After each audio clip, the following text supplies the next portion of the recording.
د هلمند ولایت اطلاعات او کلتور ریاست په هڅو د خبریالانو د خوندیتوب ټولنې له لوري په مرکز لښکرګاه کې د اطلاعات او کلتور ریاست د غونډو په تالار کې د سیمه ییزو رسنیو خبریالانو ته 15 ورځنی سیمینار پیل شو.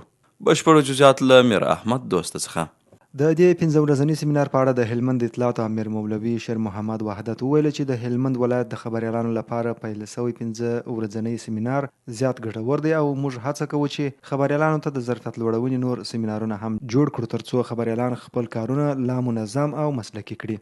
ښاغلي وحدت زیاته کړه چې موږ هلمند کې د ټولو رسنیو خبریالانو سره د هر وخت پوره همکاري کوو ترڅو رسنۍ خپل مسولیت چې د ولس او دولت ترمنځ د پل حیثیت دی په ښه ډول سره ادا کړي. د افغان خبریالانو د خوندیتوب ټولنې ولایتي مسؤل عبدالله حکمل وویل چې په دې 15 ورځني سیمینار کې د مرکز لښکرګاه سیمه ییزو رسنیو 10 تنو خبریالانو ګډون کړی دی. د زیاته کړه چې په یاد سیمینار کې به ګډونوالو ته د څېړنیز راپور لیکلو او موبایل ګرځنده ژورنالیزم په اړه هر اړخیز معلومات وړاندې شي. ښاغلي حکمل وویل دا ډول روزنیز سیمینارونه د خبریالانو د ظرفیت لوړونې لپاره ډیر مهم دي ځکه دوی بیا کولای شي څېړنیز راپورونه د ګرځنده موبایل له لارې جوړ او نشر ته چمتو کړي. وروستیو کې خبریالانو د پیل شوي سیمینار په اړه خوښي وښوده. دوی وویل چې په دې روزنیز سیمینار کې داسې معلومات ځای پر ځای شوي چې په اړه یې وړاندې معلومات نه درلودل چې په خبره دا د دوی د ظرفیت لوړونې لپاره خورا مهم دي او تمه لري چې اطلاعات او کلتور ریاست دې ته ورته نور روزنیز سیمینارونه هم برابر کړي.